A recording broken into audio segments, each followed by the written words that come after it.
Hi, everybody, and welcome back to the Endless Celts Podcast. What turned out to be a short break turned into quite a big one, but we're back. We're ready to go. We filled in the gaps of some spin offs of the Boise Bus doing the Questions of Sports specials, even though we got beat, fellas, but it was close. We came back towards the end and just them couple of points pipped us. We've done the David Webb interview if anyone wants to look about that, about transfers and scouting. But we'll get stuck back into things, all things Celtic, and I'm joined by Anthony and Ross. How are you both? Very good, mate. Fresh Oh, off good, a mate. Aye, appearance. it's good to be back after the summer break. Went on a bit longer than we expected, but we're just Jack Grealish in it, aren't we? Champions. Champions, do what we want. We never stop, although we did, but sure. But Ross, as you said, you're fresh back off the 12 rounds you went with Russell Boyce in the double down show. Yeah, that was very good on Friday night. I enjoyed myself. It was a very good show, but you've been talking about Celtic. We're back in this podcast. How you feeling as well, buddy? Aye, it's good. As I said on Friday, it's good just to be back in some sort of platform talking about Celtic. And we're going to obviously have quite a bit to talk about because, as you alluded to, we've had a bit of a break. We've all enjoyed ourselves, but Celtic's back in training. The boys are back in training, so it's time to talk about the guys again. Yeah. The boys are back in training. Our comments are flying. Phil McGinley's in from the Boise Bus and the Celts lad. Brown Warrior, Strains of the Doctor. Danny Boy was in really early, saying thank God you guys are back. Trees is in, Ryan Kelly as well. So we've got them all in. Get involved in the chat as always. Alistair Jackson guys. as well. Good to see you all. Good to see you. It's good to be back. But we'll get stuck right into it. And the first kind of thing that when the season ended, obviously after all the kind of aftermath of lifting the league trophy, we never stopped Postecoglou making your hairs stand up in the side of your neck, your back, whatever, with that kind of speech, Anthony. We were asking ourselves when we're going to tie up Carter Vickers and Jada. Carter Vickers was done kind of early on. That deal was signed and sealed and delivered. He came in. Jada made us sweat, taking trips around the world and coming up in New York, playing five-a-side football with Celtic fans, taking pictures, and he had his own tap on with his name in the back. That's like a John Terry type thing. His full kit and all, like run about. But what a guy! We've got the Portuguese superstar in. How you feeling with this kind of business early on at the minute? Absolutely over the moon, mate. I honestly, we are so used to. We're almost been programmed, almost as Celtic fans, pretty much the last sort of 15, 20 years as the model of the Celtic board is, make us sweat, make us try and get through, negotiate a lot of tricky qualifiers, and players getting sold, and are we replacing like for like with quality, and none of that is happening this season or this close season. We've got, we're spending the dough like me and Ross on payday at the bar. We're flashing the cash. We've signed up to the mainstays for last season. We've spoke on podcasts before about if we can only do one because it would be a big investment. Who would you prefer? Who do you think would be the most important to keep? We don't have to worry about that. We've got the two of them signed up in long-term deals. We've got the left back in there for competition for Ross's boy Gregory, and Joe Hart's got a bit of serious competition as well with the addition of Siegrist. And it doesn't look as if that's going to be the end of the transfer dealings either. And not forgetting we got Maeda tied down in a long-term deal as well. So, and we're safe in the knowledge that we're already in the group stage draw for the big one. So, listen, as pre-seasons go, this is as good as I can ever remember. And, long may it continue. It's brilliant. We are going to get on to Siegrist and Burnaby and all them shortly as well. But again, as always, the community in our comment section is flying here, and they're not short of a bit of banter here, Anthony. So Daniel Mack comes in saying, that blind is terrible, Anthony, grow up. But coming to yourself, Ross. That's a home bargain special. Reduce down. What are you talking about? That was the one that was there when he moved in. No, but like in terms of what Anthony said there about the kind of business being tied up early, Ross, you've got Carter Vickers done early on. Jada, again, made us worry, made us think he was back at Benfica. There was all sorts of people saying they knew where he was when he was signing. What's that, ITK accounts who come up kind of saying about sources, and we're speaking to Billy down the gym. He knows a grandson, he knows a fella, he knows Jada, all that type of stuff. But how are you feeling with it?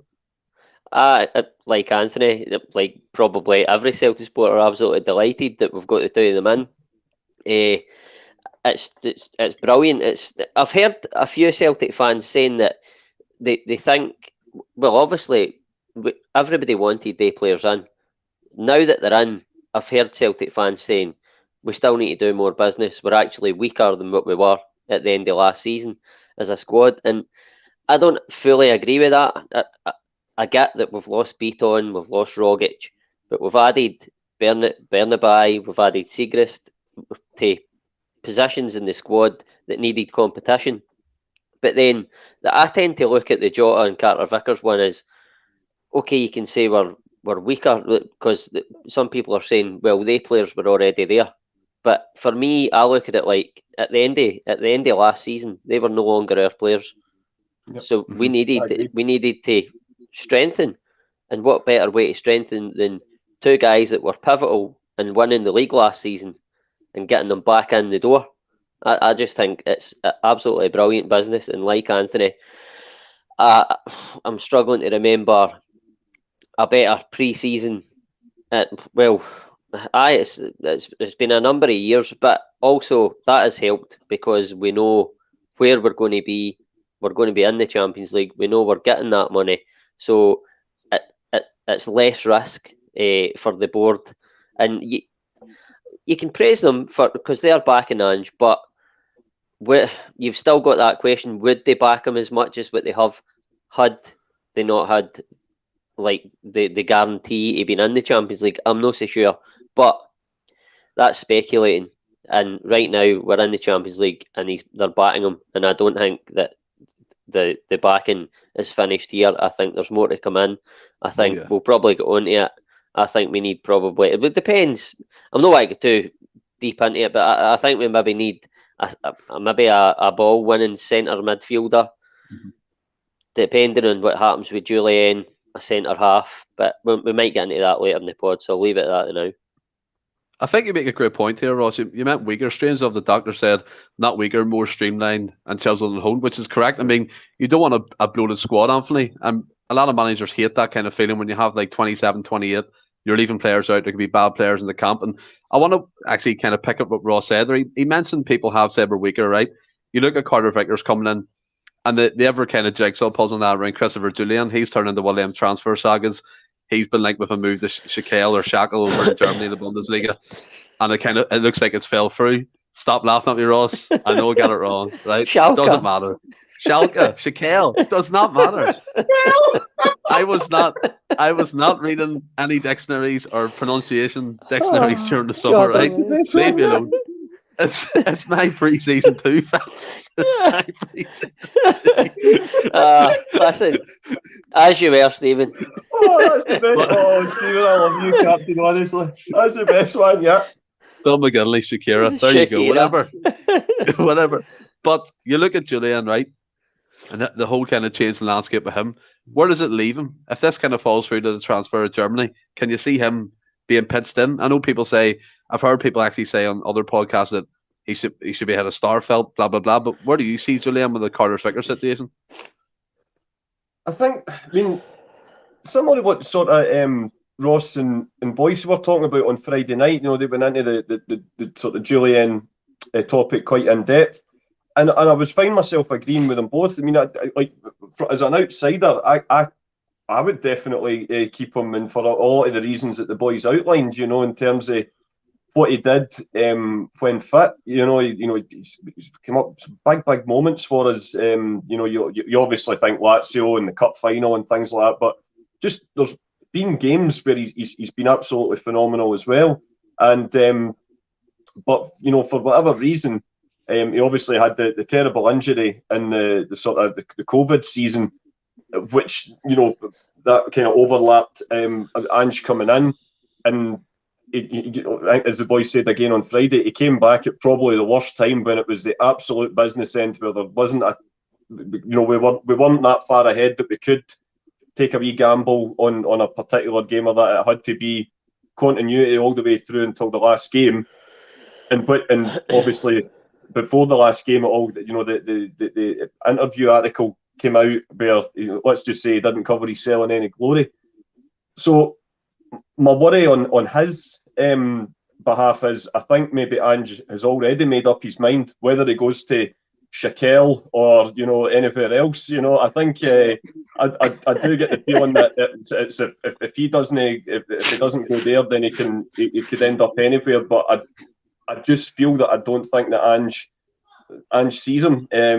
Ross obviously alluded to as well about what Ange has said a lot about when he's looking at signing players, and it's the human element as much as the skill attributes and things like that. And certainly on as a player, he's certainly not very rarely looked out of place at Celtic. But my worry for him is that his mind's already made up. Angie's mind's already made up that he just doesn't see a future for him. And it's a shame, because considering what he has achieved at the club, it'd be nice if he could add to that. But that's modern day football. It moves very quickly. It's the way football goes, and I mean, in the comments section, there's an absolute sing-along going on now with Shakira song, so it's good to see.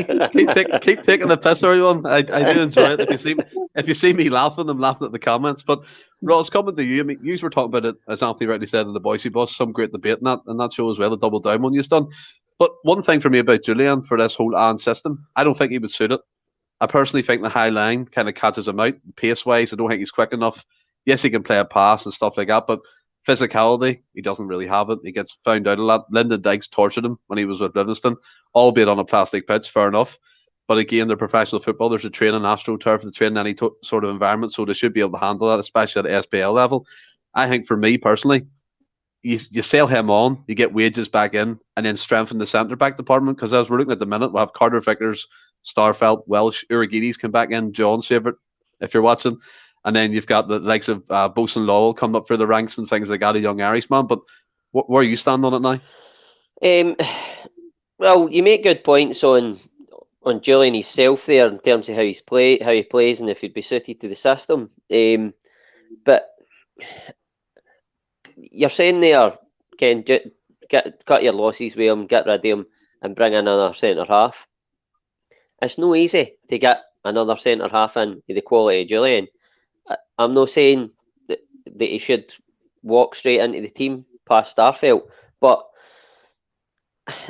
I can only go off of what I've seen of Jullien in a Celtic jersey, and for me, I think he's well worthy of being part of the squad. Again, I reiterate, I'm not saying he should go straight into that team, but I think on what I've seen before Ange came in of Jullien, I think he deserves a fair crack of the whip. He deserves a shot. He's not had that yet.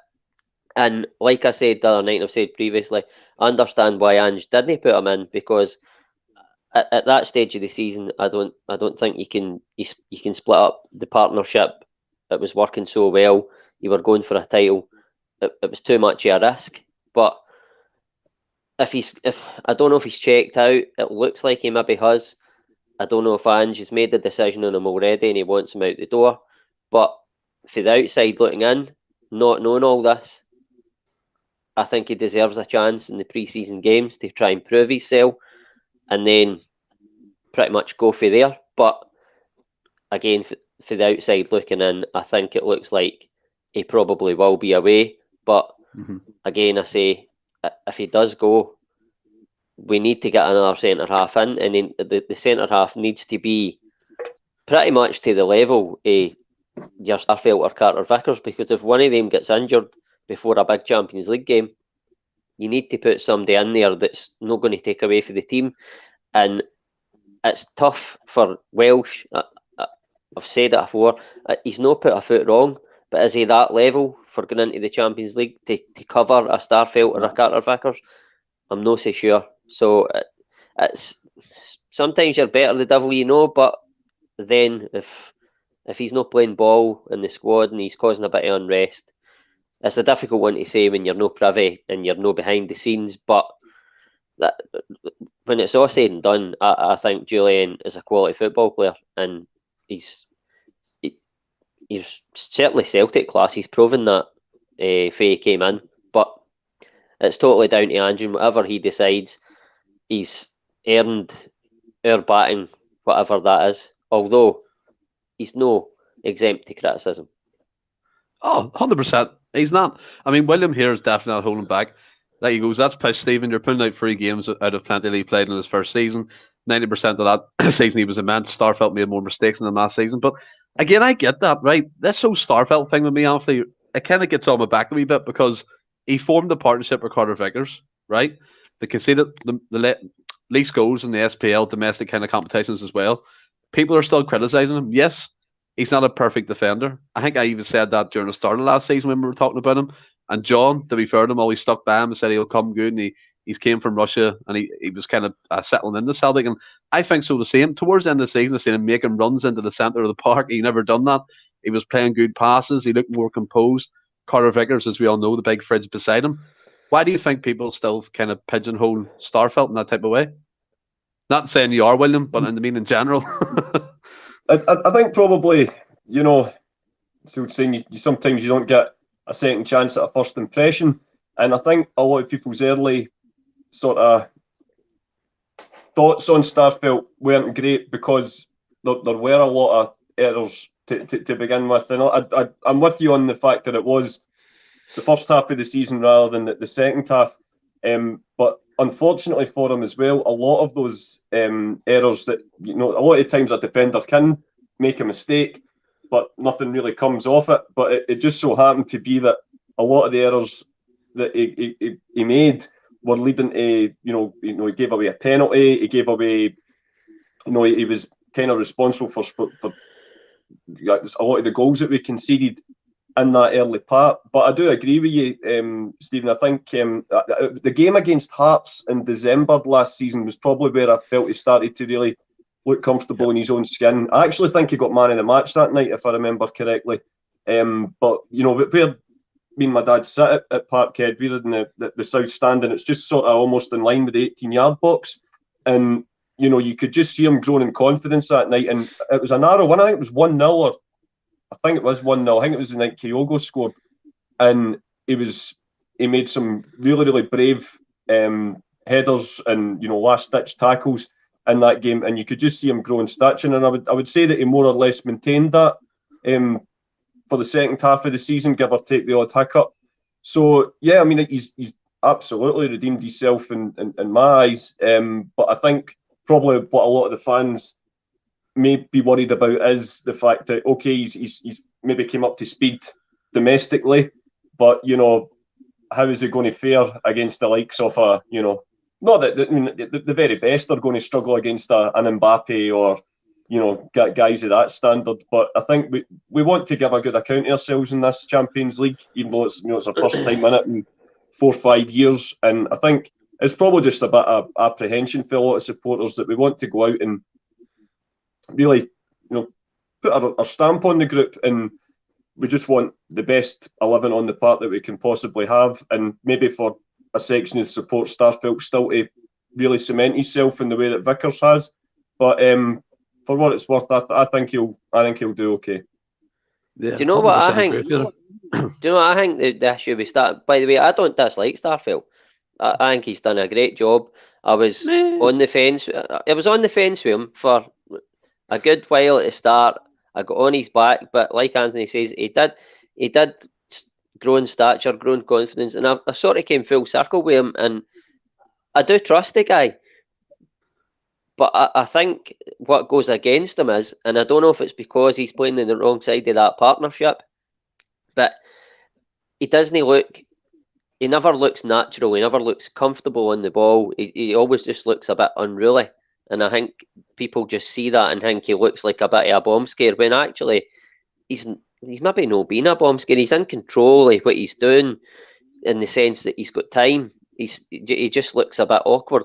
Whereas you look at Jullien and he's just a big, good-looking guy. He's calm. He's a cool customer. Do you know what I mean? And I think sometimes that maybe just is what goes against Starfelt. People aren't seeing past actually what he's doing off the ball or with his duels. You're just seeing him on the ball and he looks awkward, but it's one of them. I do think you're making a great point there. The way you said about Jullien looking calm and composed and great in the ball, which he is, he's a good ball player. Me and my granda, who is watching the game, great to see you watching, granda. I'll be down soon, don't worry. And we always say that he points to where he's passing, which he does. I don't know if you've seen it on the pitch. He's like this, and it ends up going that way. And he 9 times out of 10 he plays a good pass. But you made a great point, right? So you're comparing what Starfelt isn't doing to what Jullien can do, and that's play the ball and pass it. But Starfelt has what Jullien doesn't as well, which is great recovery speed. He can read the game well. He gets good tackles in. He's a good box defender. I'm not saying Jullien isn't, but if you weigh up the way Ange Postecoglou likes to play, it's fast, it's intense.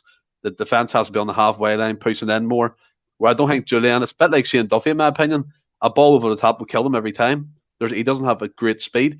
And yes, it could be down to obviously being out injured and he's coming back again. He looked leggy in that 45 minutes or whatever he got against Alaba.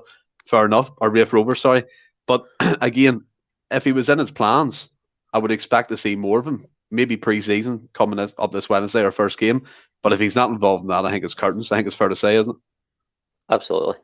Aye, I would agree with that. I think he deserves to get an opportunity, like I've said, in the pre-season games. But maybe Ange's seen enough of him in training that he just doesn't think he's going to suit his system. Time will tell. Yeah, time will tell. And can also say, at the moment, we have 54 live watching, which is fantastic. Ooh, we're 20 minutes in. 20 minutes for a Monday night as well. Fantastic. For a Monday night, yes, and we appreciate that. And again, I don't want to badge on about it, but we're sitting at 977 subscribers. Get us up to that 1K mark. We're 23 off it. We appreciate all the support. Our community stuck with us from the start. Everyone's in the chat who we know. Daniel, Max, Stevie, Bhoys, Strains of the Doctor. It's great to see. But we'll move on to the secondary transfer news. Anthony, and that's Siegrist and Burnaby that have come in permanent contracts. Start with Siegrist first. He was my first pick for, like, if you're getting a keeper out of the SPFL to come in and challenge Joe Hart, because I think he's a good keeper. He's got good reach. He's tall, a bit like Fraser Foster and that type of stature. And we've seen Barkas go out to Utrecht, who got smashed 4-2 by Queen's Park, and albeit the goalie conceded, didn't cover himself in glory. But do you think it's a good acquisition for Celtic? I think on paper, definitely. I'm always maybe a little bit, maybe wrongly apprehensive about us signing keepers for the SPL purely on historical track record. You know, I think of the Mark Browns and Zaluskas in this world that, let's just say, didn't cover themselves in too much glory. Anyone that was at St Mirren that night when we lost 4-0 was Zaluska and goals. You know, this was not. I know he called himself the holy goalie too, but this was not an Artur Boric like for like replacement. But you know, I think to be fair to him, to Siegrist, he has had a couple of great seasons at Tannadice since they've come back to the SPL. And like you say, out with you know Celtic. Obviously, if you're looking at other goalkeepers, that have got that longevity left in them as well, he's absolutely the top dog. Obviously, you have Alan McGregor the other side of the river, who's still I think he's signed a new contract. I think so. He's sticking around with them yet. 52. Yeah, something like that. And obviously, Craig Gordon's no spring chicken either. But you look at Siegrist. I think he's got plenty of years left in him, and he's already got all the attributes. But he's now going to be working alongside the likes of Joe Hart, who's been there, seen it all, done it all, won it all. I think it's a great signing, especially on a free. And again, when listening to his interview, it seemed to be the Ange effect again, because I don't imagine he'll have been short on offers where he probably would have been given the opportunity to go in there and be number one at a club. But it's been that discussion with Ange that's persuaded him to sign on the dotted line with us. So, and as Ange always says, he's only wanting players that want to be at Celtic. So he's obviously gave a good account of himself as well for Ange to make that call. So yeah, I think it's a great bit of business, and it just really kind of shores up, the goalkeeping position, because Scott Bain's got a lot of personality and he's a decent character, for what I've heard in the dressing room. But with the greatest will in the world, he's I don't think that if anything was to happen to Joe Hart, I would be especially confident with Scott Bain being the next in line waiting. It's just one of those things, there are just some goalkeepers that you just don't get filled with much confidence with. But I think I'd be a lot more confident now that Siegrist is in the door.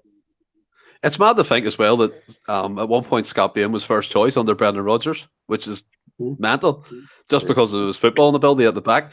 And you look at it, I mean, Anthony made a great point, Ross, in terms of conversation with Vans, and it seems to kind of persuade a lot of players, these phone calls, whatever he says, he must threaten them or something. Could you imagine Vans being angry?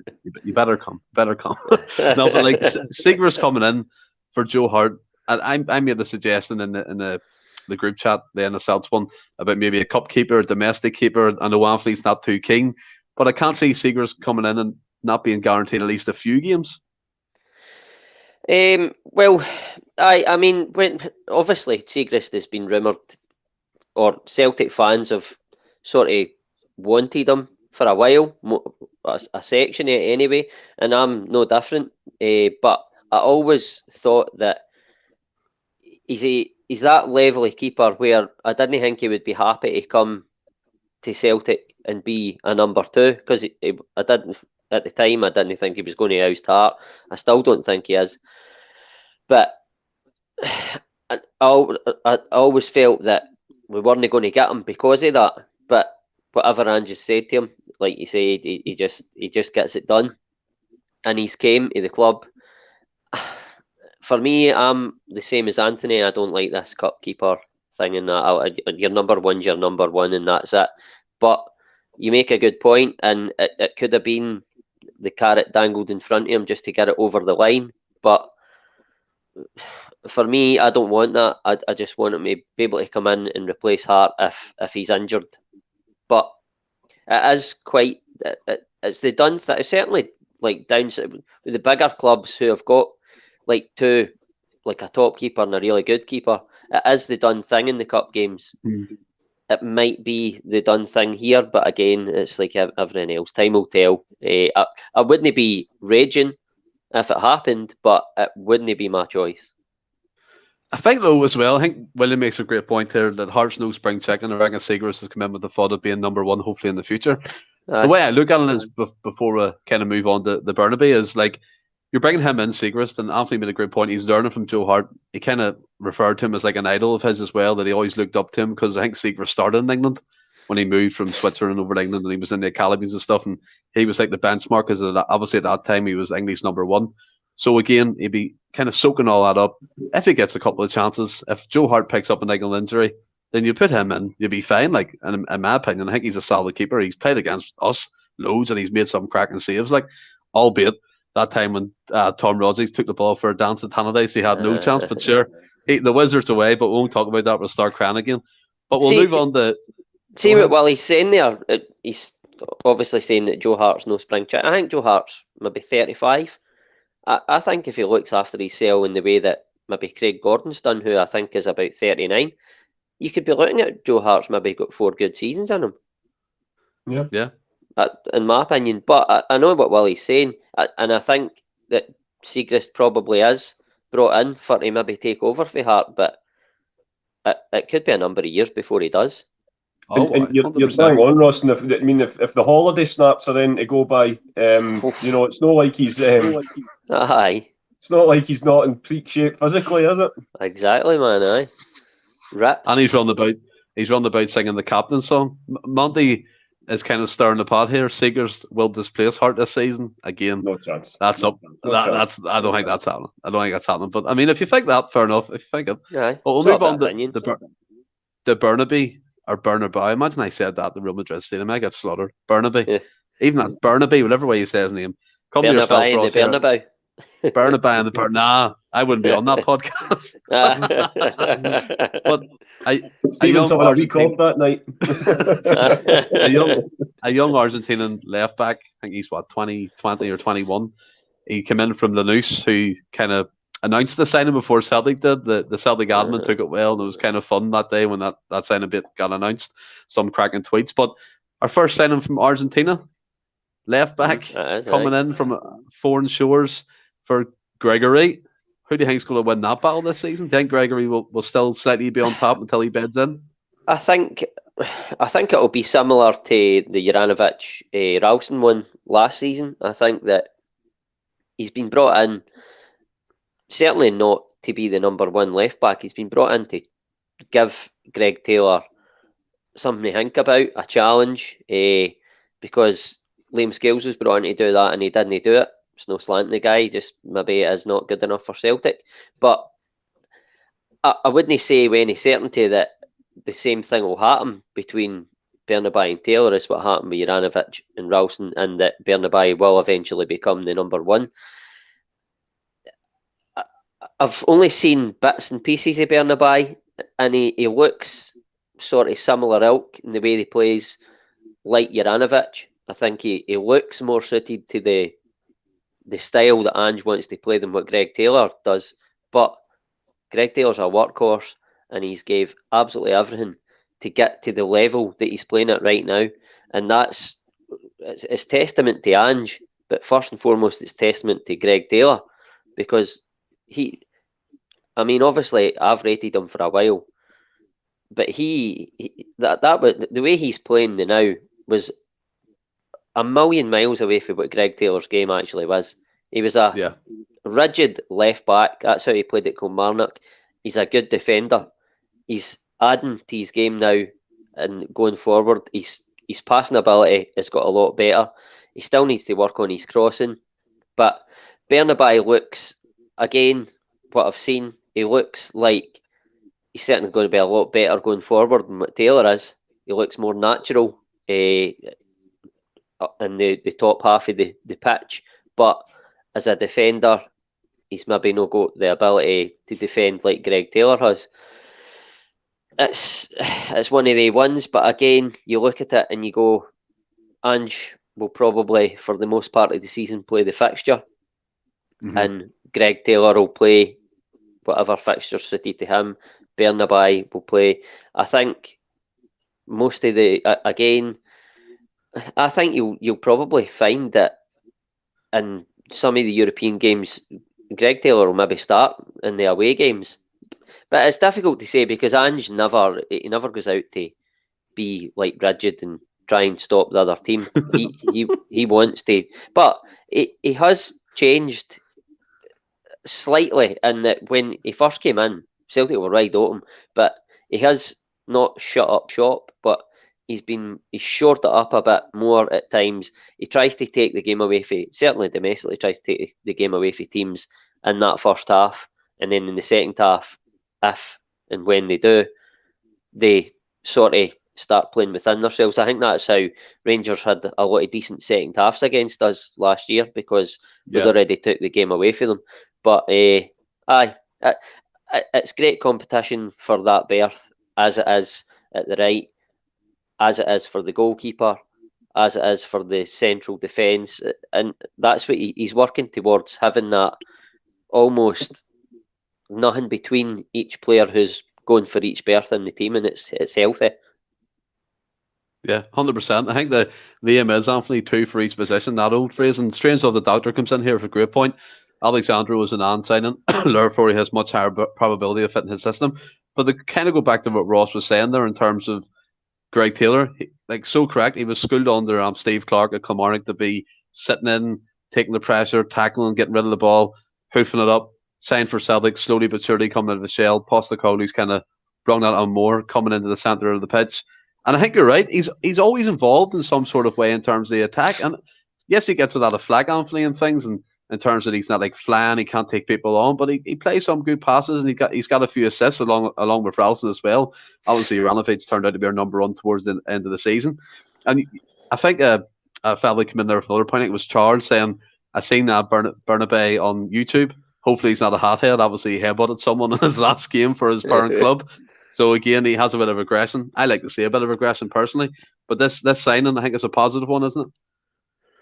I think so. I mean, he was one of these players that you'd seen doing all. I mean, we're not the biggest fans of the rumour mill on this podcast, but you do remember it was a name that we've seen quite a bit. It looked like Celtic have been scouting him for a while. So it's great that we've went out there, paid the fee, and we've got him in early doors. But me and Ross are fully fledged, signed up members of the Greg Taylor fan club, and I think the greatest compliment I would give him is that it wasn't until he got taken off injured in the semi-final at Hampden when we completely lost their shape at the back. Bang And on. obviously, Juranovic had been taken off on the right as well. But anything you ask Greg Taylor to do, he'll give 100% to do. Not everybody can be Kieran Tierney, unfortunately. It'd be great if they could be, but it's just the nature of the beast. But workhorse is a perfect way to describe him, and I think he'll. Although it's a big outlay on a young player, which with those kind of fees, you would imagine that Ange's probably got it in mind that he'll be the inverted commas first choice. But we spent a fair bit on Juranovic as well, and Ralston more than featured a lot during the season last year as well. So I don't think this is the end of Greg Taylor by any means. And but like you say, it's what being a top club should be. There shouldn't be anyone guaranteed a starting position for back to front. Everyone should have to be on their toes. That's what the big clubs do.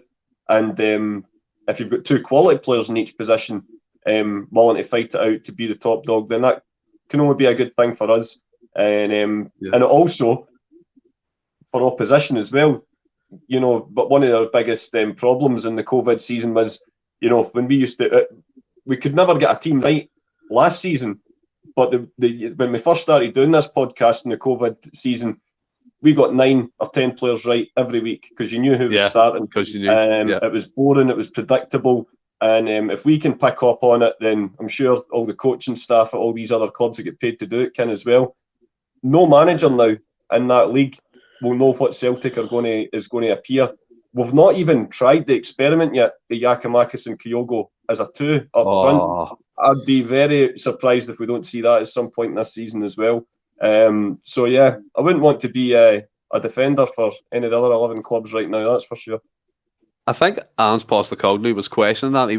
One of the reporters said, you can't not worry, but do you think teams have found out? And he was like, no, because we'll just get better, we'll change it, and they won't know what's coming. And then when you have players like Muir coming out in interviews saying that wasn't even as quickest, you're going, what? where could this go? But here, just before we move on, right? And it's something that's kind of stuck in the back of my mind, and it's no slant on the transfer process or the scouting, because it's brilliant getting players in from Japan, Australia, or Argentina, wherever it may be, far lands away. It's brilliant to see bringing that kind of flavour to Scottish football. But Ross, just to come to you, it's a bit of concern that we're kind of losing that kind of Scottish core. I know, like, obviously under Rodgers, we had the likes of, you obviously had Craig Gordon, Brownie, Armstrong, McGregor, Christie, Forrest. It's kind of dwindling back now to McGregor and Forrest coming in and fits and bursts. Do you think it's a bit of a concern, or is it just the way football's going at the minute? I'm not even sure we are losing the core. We've got Ralston, we've got Taylor, we've got McGregor, we've got Turnbull, we've got Forrest who can come in. I'll move on. I think there's still a healthy... In terms of nailed on starters, that's what I'm saying. That the majority of the squads is, you know what I'm saying, foreign, and I'm saying the Scottish kind of cores kind of disappear from that starting list. Right, I got you now. Well, this is what happens when you're sort of going on to that next level. What we want to do, what Ange wants to do, and it's just the way. It's just football. I mean, I still think your Ralstons, your Taylors will feature heavily. Obviously, McGregor will feature heavily. I think Turnbull will feature heavily because it's going to be a squad game. And I think Forrest, there's still a place for him, and I think he'll play certainly a lot more games than he played last year. So, I don't know about that. Well, I don't know. I didn't know about it either. That's just what I think. To be fair, he does look sharp in what you see in that kind of training drill. But coming to yourself, Anthony, I mean, Ross destroyed the point here, so I'm a wee bit embarrassed about that. But what do you think? I mean, do you think it's a concern? And someone come in there, I think it was Strange of the Doctor saying, "Don't be silly. Madrid and City have lost that core and they're flying." But I kind of knew it meant in my own head, but it's kind of went all up the wall here. Like, no, but listen, I got where you were coming from, Stephen. And to be fair, the two examples given, I mean, Real Madrid are the biggest football club in the world. They're certainly the most successful. So it's maybe an odd example. Manchester City don't have a core. They sold it, and along with every other last atom of their song when they sold it to the sports washing Arabs. But so yeah, we just discount them. Let's talk about big clubs. But I think to answer your question, I think the core will always be there. They like you say, the Ralstons and the Taylors, and if captain Callum McGregor, these guys will have it. In terms of the culture of Celtic, doesn't matter what nationality these boys coming in are. They'll have it drilled into them what it means to be a Celtic player and what they've got to do when they pull that shirt on. And so yeah, I think it's one of those. It is a shame because we all want the national team to succeed as well. Of course we do. But your primary concern will always be Celtic, and as ruthless as it sounds, it's not Ange Postecoglou's job to make sure Scottish players feel comfortable. It's Ange Postecoglou's job to keep that trophy cabinet full at Celtic Park, which he's doing not bad at so far. Oh, he's doing all right, I think, isn't he? But here, I'm moving on quickly from that because I'm getting abuse in the comments. I knew what it meant, right? Yeah. We'll just leave it there. And obviously, we've seen the kind of transfer side of things. Coaching, Anthony's been an issue. People going back to the start of last season, why did he not bring in his own coaching staff, all that, and then through the season you see the likes of the new head of recruitment coming in, Mark Lowell. I know he has links, but he's still fantastic CV. He's brought in sports scientists and all for Benfica, so he's kind of building that. Then he gets Harry Kewell, who again another fantastic coup for Celtic, although in terms of his management career it's kind of been up and down, but as a coach addition for him, a bit more like flavour of what Postecoglou wants into Celtic with the regime. McManus demoted or dropped down to the B squad, but I think it's a good link there with McManus because he knows what he's looking for, so it's all kind of getting into sync for me. But what do you think about Kewell joining Celtic? Yeah, I think it's obviously he's a big name, so obviously it's going to get a lot of press corporate attention as well. But I think it's a wise appointment. I mean, we've had some big names in the dugout before on the coaching staff. You think back to Damien Duff was successful in his time here, and he was really popular with the players. I mean, he looks magnificent in new training gear. I mean, we have to get that. You have to, address that elephant in the room first. He just looks absolutely tremendous. I think Ange is going to have some competition if they bring out some nice new knitwear for the autumn. Who's going to be modelling it? But no, I think, listen, any player coming through, especially in that position, the guy he played for Leeds United when Leeds United were right up there with maybe just a wee bit below United and Arsenal in those title charges, but Champions League semi-finalists, I think 2001 under David O'Leary at Ellen Road, and then obviously moved to Liverpool as well, so he earned that move as well. And I think he's similar to the kind of Joe Hart thing. He just brings that extra bit of leadership, and he'll command respect the minute he walks into a dressing room. And like I say, he won't have been short on offers again as well. So it'll be a bit. He'll be loving this opportunity to come and coach at a Champions League club as well. So yeah, I think it can only be a good thing. Yeah, and Anthony, you make a great point as well. I was going to say to Ross, so thanks for bringing it up. You said he wouldn't be short of offers, and he admitted in the press conference that he was waiting on a job offer back, Ross, but he got that phone call from Ange that everyone seems to say yes to. That's the mark of the fella. Harry Kewell, amazing playing career, again up and down coaching and kind of management career, but it's like that kind of bounce, isn't it? Seeing a new face in the training ground, you're not stuck with, and yes, their success, but Kennedy and Strachan, you're walking in, Abada's looking at Harry Kewell, getting tips, Jada's doing the same thing, any young winger coming through, it's like a dream having something like that, isn't it? Oh, absolutely. You just listen to him straight away if you're trying to learn as a forward-thinking player, and you look at what he's done in his career, then straight away, like Anthony says, he commands the respect. And like you've said there, I think even Ange alluded to himself that just seeing that new face, that freshness when you come back, he said like just changing it up a wee bit. It's just a freshness, and it gives you that new drive, a new voice. So I mean, I don't know his full coaching career, but it's a big name. He's working under Ange. He's going to be doing pretty much what Ange wants to do. So he's going to be following his instructions, if you like. Obviously, be a bit of his stuff into it as well. And he's for the same country as him, so they've got a bit of a sort of connection there right away. I think everything looks good for the outside looking in for Celtic right now. There's no one thing that I'm looking in at Celtic now and going, right, we need to sort that out. You just feel any wee bits that do need doctored. Ange's, it's in the offing. He's thinking about it. It's no happened yet, but he's going to do it, and it's brilliant to have him at the helm. And we've said it a million times now if he came in. I really hope he's here for a long, long time. I know football doesn't work like that now, but I think Ange breaks the mould in every way possible, and I just hope he breaks the mould with us as well, because I think he wanted to manage in Europe with a big club, and a lot of managers for Europe, they probably don't regard Celtic as a big club in the sense like challenging for European trophies and stuff like that.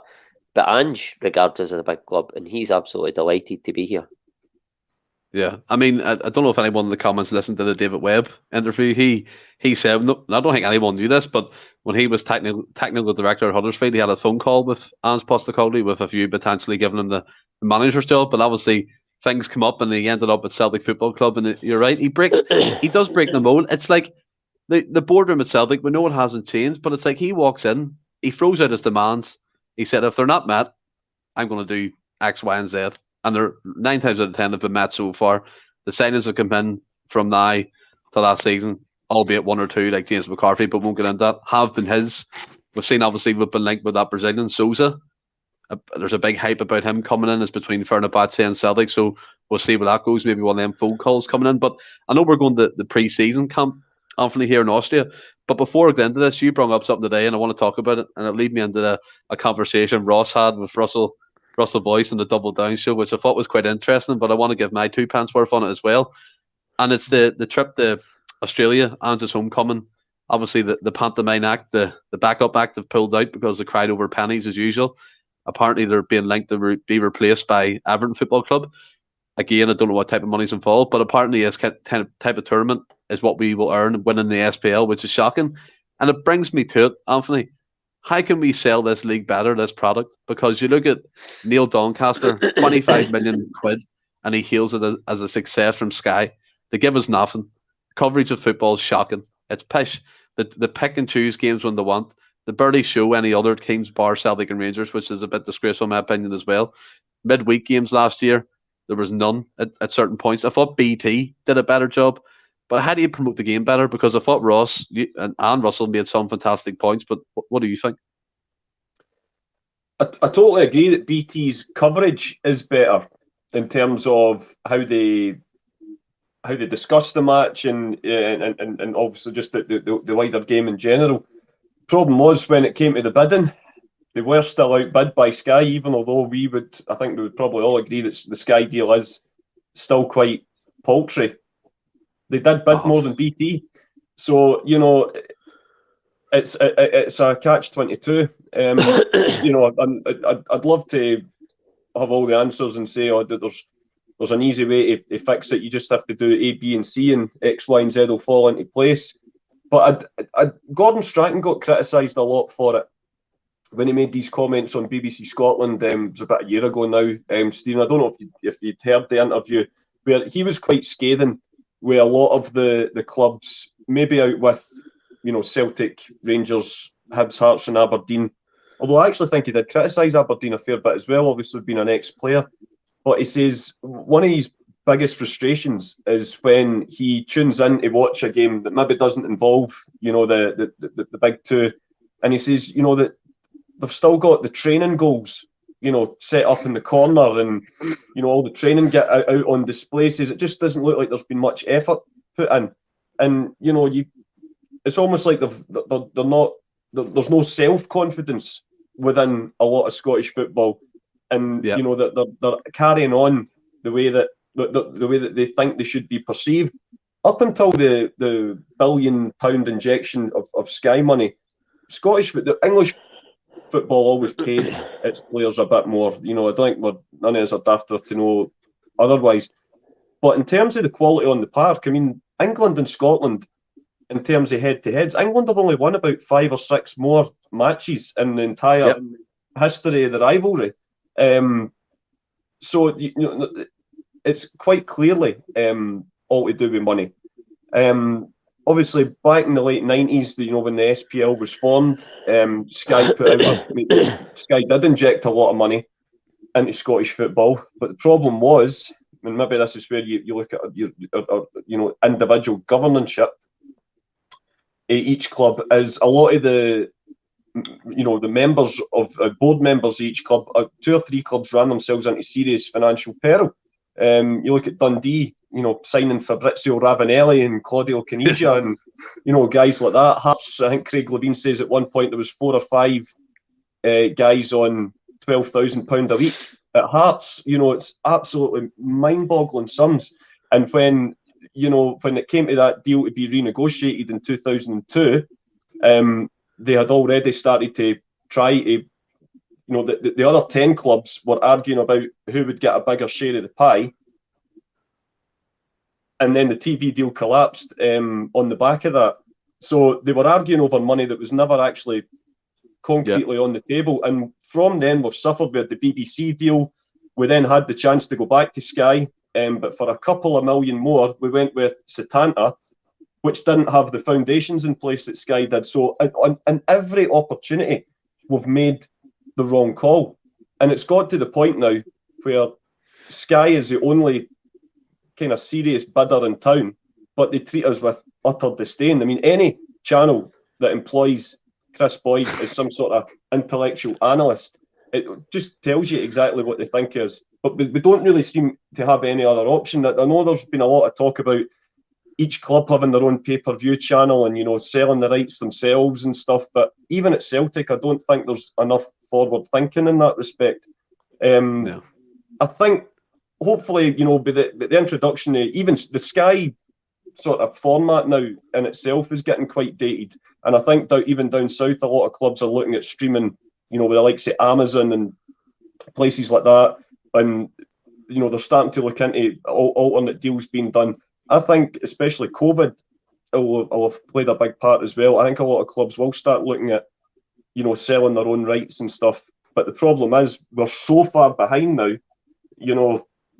out with Celtic and Rangers.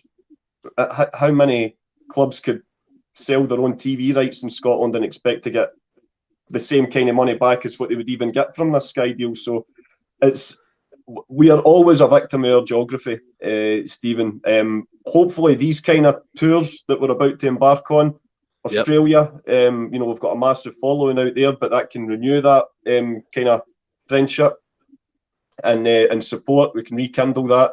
I would be amazed if at some point in the next wee while we don't do some kind of Japanese tour as well on the back of some of the deals we've made. So from a Celtic perspective, that's maybe how we grow it. In terms of Scottish football as a whole, we maybe just have to keep hoping that the national team's fortunes stay kind of more positive than negative. And if we maybe qualify for more tournaments, you've got more money that you can reinvest back into the grassroots. And from there, you develop better players, and then, the profile grows. But, that's not going to happen overnight. And my worry is that we're so far behind a lot of similar size nations now that we're being left behind. Yeah, I 100% agree with everything you just said there. I think you made a great point about that Setanta Day. They kind of went up and smoke and mirrors, that type of thing. It went to ship quite quickly. But again, it was trying to grab money, wasn't it? It was like Sky are giving us peanuts. We're trying to look for that brighter type of millions of pounds, Ross. And you look at it, I've seen a lot of comments here saying about streaming services like Apple TV, Netflix, Amazon. Obviously, we've seen the documentaries that certain clubs have done, All or Nothing, Arsenal, and Tottenham, and things like that. But there has to be a different way, because we can't be scribbling about with £25 million and expect to be happy about it. I think the Dutch league get about 50 million, the Belgian league get about 35. So we're only competing in that type of level. And you look at it, as Anthony said, Chris Bhoys at most Celtic games giving his expert punditry on them. And it's just a shambles from start to finish. Even the big games, the coverage is absolutely abysmal. And it's like, why even go to this service? And you look at Rangers, for example, they've pulled out of the Cinch deal, but they're still getting money. How is it possible? Do you know what I mean? But where do you stand on it? To be honest with you, I don't really know where I stand.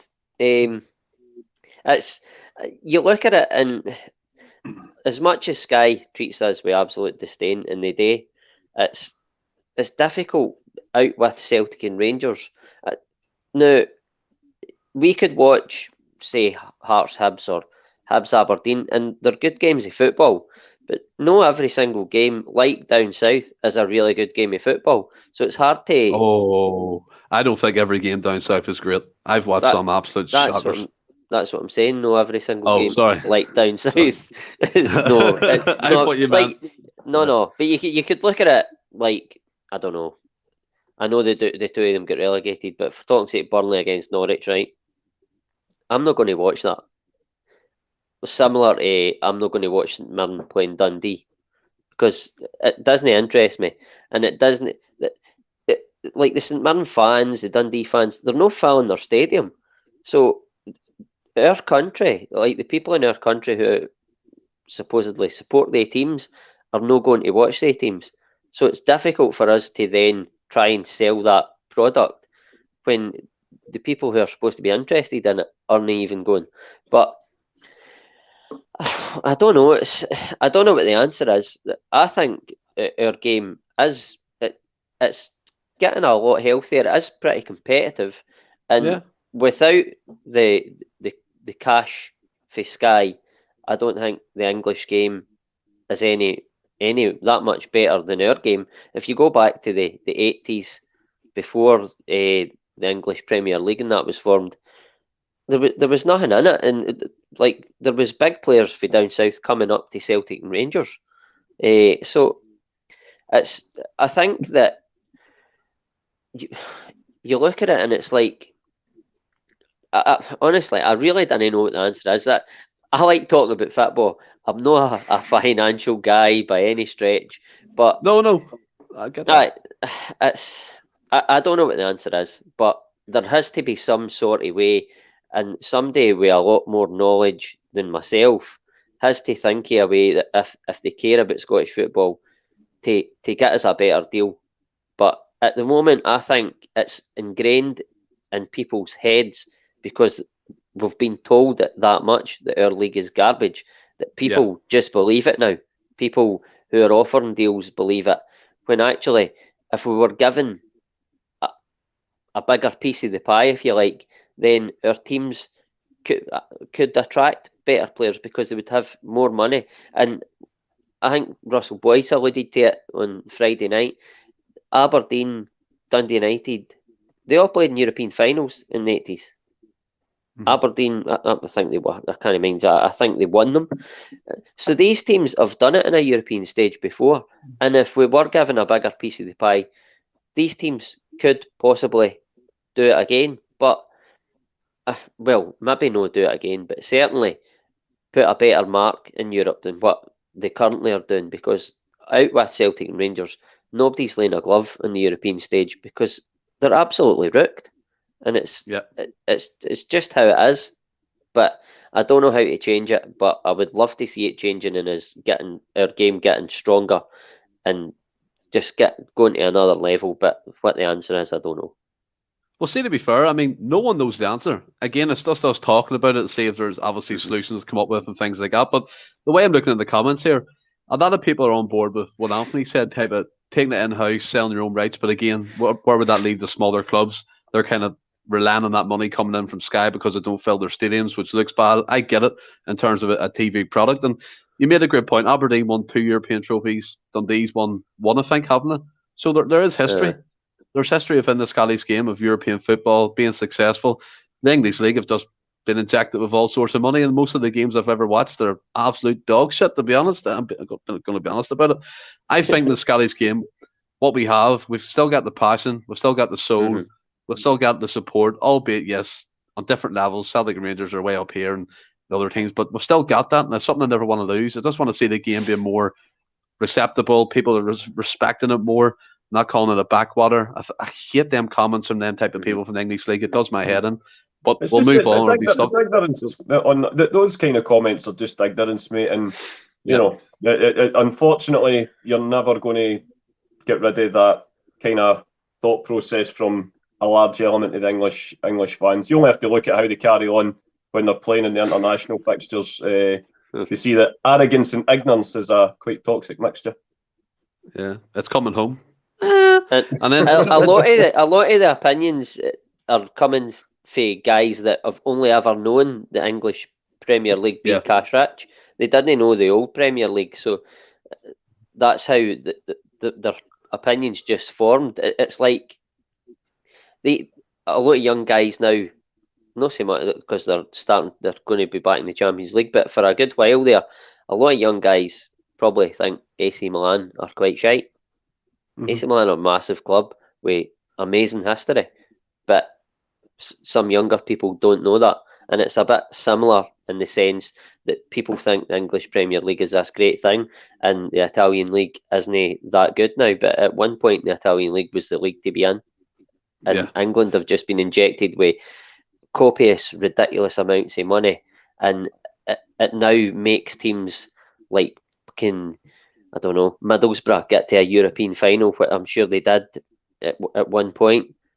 Absolute shambles. Signing like there's teams in England, I don't know, like middle of the road. What was an example? A mid-table team, I don't know, an Everton, right? Signing players that they should never be signing. They're no that level of club, but they're signing players that maybe at one point. I mind, there was one time, I'm sure it was Portsmouth, they beat like AC Milan. I'm sure they beat AC Milan in Europe one night, and I'm like, what the fuck is going on here? Do you know what I mean? It's just a shambles, and it's ruined football because that love and that history of teams has been taken away. You don't have to look at Man City, look at Newcastle now. They're starting to do, but it's a load of shite. They teams shouldn't be challenging at that level. Celtic are a big club and they should be challenging at that level. But England have ruined Sky. The money they've pumped into England have totally ruined Scottish football. I think you've nailed it. I really do think you nailed it. I think the English clubs have lost their soul, have sold out. I mean, Anthony made a great point out in the show. Man City have sold everything. So, like, you have to sell your soul to get success, make deals with the devil, and all that type of thing. But one thing I do want to say, Patrick McLaughlin, I brought up his point there. He said what the SPL desperate needs is a Postecoglou to rip it up from the bottom. 20-year plan, overhaul. I think that would be fantastic because Postecoglou, I think, wanted to do that within Australian football, but wasn't allowed, and obviously he left for certain reasons. But we'll move on to this pre-season camp. Anthony, we're not in, by the way. We've still got 60 watching. Fantastic. We went off on a wee tangent there, didn't we? We did go off on a wee tangent, but sure. It's our first regular podcast back. We'll make the most of it. And for all you people watching, please hit that like button and stuff. Get us up to 1,000, as I said before. We appreciate the support. But this pre-season camp, a couple of youth players have been confirmed to be on the journey. Carmogo the Bellies left the club. I mean, that wasn't really a surprise in the end. He's away to the French League with a club. Can't remember the name of them, but he'll be playing there next season. They're called Brest. You would probably call them Tit. No. But in terms of that, you're going into this pre-season camp. It's much like always with the new pre-seasons. Who are you looking forward to seeing? Even if it's not a youth player, just like Matt O'Reilly, for example, or Mieta again. Who are you looking forward to seeing on Wednesday, putting on the green and white? Let's be honest. Hopefully, it'd be quite nice to see Burnaby at left back, just to kind of get a first kind of glimpse of him. But I like you say, it's always a lot of the time these pre-season tours, they do tend to have a few guys for the academy through. You think like last year, Owen Moffat featured quite a lot, and he scored a few goals and stuff. So it's always good to see the potential next in line coming through. But most important thing about pre-season is just getting a feel of the ball again, getting the fitness levels back up, and being prepared for when the big stuff starts. But I'm just looking forward to seeing them back in action. It's middle of May. Was the last time we were at a Celtic game or we watched the Celtic game. So, yep, as I say, results, they don't really matter. It's just, we lost heavily to West Ham last year, and I'm sure we would have still taken the season that we had. It's all about just making sure we're ready for that first weekend when the domestic stuff resumes. Because obviously we don't have to worry about qualifiers and far reaches of the world this year. So yeah, looking forward to it. Good, just looking forward to seeing them back in action and training in that magnificent new training range that they've got. Oh, I mean, see as well, like you look at it, you make a good point there in terms of the qualifiers. Ross Anthony said that there's no kind of, you're going back, you're rushing these pre-season games. Celtic can take their time now. Postecoglou has more time in the training pits, and Anthony made a great point. Owen Moffat featured heavily last season. He'll probably be in the squad again this season. Bosun Lowell, a young centre back, he's meant to be the next big thing coming from Ireland. He's already captain in the under-19 side. Looks an absolute machine, by the way. You've got like Josh Deedy at right back and stuff. But again, for me, like people go, it's pre-season, why are you excited? I'm just fucking buzzing to see them again because it feels like forever. Like we took a break. It was only on for 2 weeks and we're fucking gone for ages, but we're back now. We can't wait. We can't wait to see Celtic again. And 5:30 kickoff on Wednesday. We'll be doing a reaction to that on the Friday podcast again. We are changing from Monday to Friday. The Tuesday one's gone, so it's Monday and Friday live, 8 p.m. on YouTube from now on going forward. But for you this pre-season, is there anyone you want to see in particular, or is it just Celtic boys back in action? Well, I'm buzzing like yourselves for Celtic to be back. You miss them, and I'm delighted that they're back on Wednesday. But I'm not going to see the game because I'm taking the band to the circus. Oh. But I'll need to try and catch up with it. But in terms of who I'm looking forward to seeing, I'm not saying he's going to be like a first pick, but I'm really looking forward to seeing how Urigidi's developed. Yeah, for sure. And to see if he can try and make a mark in the squad, because I seen him a couple of times last season. I thought he played very well. I'm sure it was the home game against Real Betis. I think he played that night, and I thought he played very well. I'm not saying that he's going to be in the team, but by all accounts, he done okay at, I can't mind what the team is. It was out in loan at. By all accounts, he done well there. Ostende, that's it. So I think there's a player in there. So interesting to see him, but just in general to see Celtic back playing the Ange way, because it's so exciting. It's the most I've enjoyed football for Celtic in a very long time, and I just can't wait to see if Ange's true to his word and we've come back bigger and better, stronger, because we never stop. Exactly, 100%. Anthony, I'll come to you quickly here. Score and lineup prediction. Obviously, you can change it first half, second half if you want, but fire on with it. I'll struggle to remember 22 players, to be honest. I'll start off. I think he'll probably go Siegrist, give him a run out, and I think hopefully he'll start. I'll go with left wing, maybe Jullien and Welsh. I think that CCV and that they might wait until the Rapid Vienna game at the weekend. Ralston, I think, will start at the right back. James Forrest, and I'm going to say Jota on the left. I think Calmack will get a run out to start. Hatate and O'Reilly, and that's pretty strong. Pretty strong. Yeah, I think the first half they might be pretty strong, and then they'll rotate it about. So I think he'll start with Giakoumakis up front, and then maybe start with Kyogo in the second half. Brilliant. And yourself, Ross? What's the name of the team we're playing again? No idea. See, I knew you were going to say that. I don't know if you've done this on purpose, right? But I've got the name of it. I was going to say, of all the people you asked, didn't you, Stephen? I've got the name here, right? And it's spelt like a particular word that you would hear referring to something as a body part. But I'm going to go Weiner Victoria. That's right, the name of the team we're playing. Right? I would say Wiener Victoria, but that's what I thought it was that, but I couldn't mind. Why is Stephen wearing a Hearthstone? You get belts for that, it does. I've never actually noticed that, but wow, it does. My lineup, just throw anything out there. It could be anything. I'll go Siegrist in goals. I'll go CCV, Jullien, Taylor, Ralston. I'll go Calmack, Ideguchi. Yeah, good. I want to see more of him. Yeah. Aye, so they are.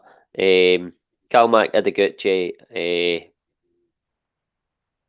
Turnbull, and then front three probably. I don't know if he's going to go full pelt. He'll go Forrest on the right, Maeda on the left because Jota's just back, and I'll go Kyogo through the middle. And score prediction? 4-1 Celtic. Anthony? 7-3. Friendly, isn't it? I'll go Segrist. I'll go Ralston. I'll go Welsh and the wee man Lowell. I want to see more of him. I'll go Taylor to start. I'll go Calmac to be in for a bit of familiarity. I'll go Ideguchi, O'Reilly. I'll put Forrest in, Giakoumakis and Jota, and then obviously they rotate it. But I'll go with you 4-1. And guys, that brings us towards the end of our first podcast back. And John obviously put up these new graphics, by the way. I hope you notice in the actual screen itself, it's very crisp looking, and he's given us brand new graphics, and they're all fantastic looking. And it's crazy to think this is our third season as a podcast, albeit half a season in the COVID, but still, it was a part of that season. We've done last season, now we're in this. It's just fantastic. And the support again, it's brilliant, isn't it, lads? Aye. It's well appreciated. And we always say it again. I'm not bothered personally if we get one more. I'll still keep doing it. Like you say, it would be nice to get to a nice round number, the 1K. I think we deserve that, but that's what it is, as they say in Love Island. Don't mention that. Don't mention that shakeness. And Anthony, what about yourself? You enjoyed this one back? It's been good, like you say. It's our pre-season as well as Celtics. It's just getting back into the swing of it. As you can see, I'm on the Stella tonight, so I'm still on the holidays. But no, it's just great being back and brilliant. Seeing that everyone seems to be enjoying it on the comments that are coming up as well. So we appreciate everyone that gets involved. It's still a new thing, like watching stuff on shows on YouTube and whatever. But we just try and do what we do best and talk about Celtic. And that's just we love doing it. All 6 years, and hopefully we've got a lot of new shows hopefully coming up along with the regular stuff as well in the future. So here's hoping for a big season for us and a big season for the team we love as well. 100%. And we'll be back Friday again for another podcast live at 8 o'clock on YouTube. And Phil McGinley, for anyone who's watching, get over to the Bhoys bus. I think they're going live now, or probably are live now. They were due on at 9 o'clock. So get over and watch them. Have a bit of crack talking Celtic again. And until next time, stay well and keep safe. Hail, hail.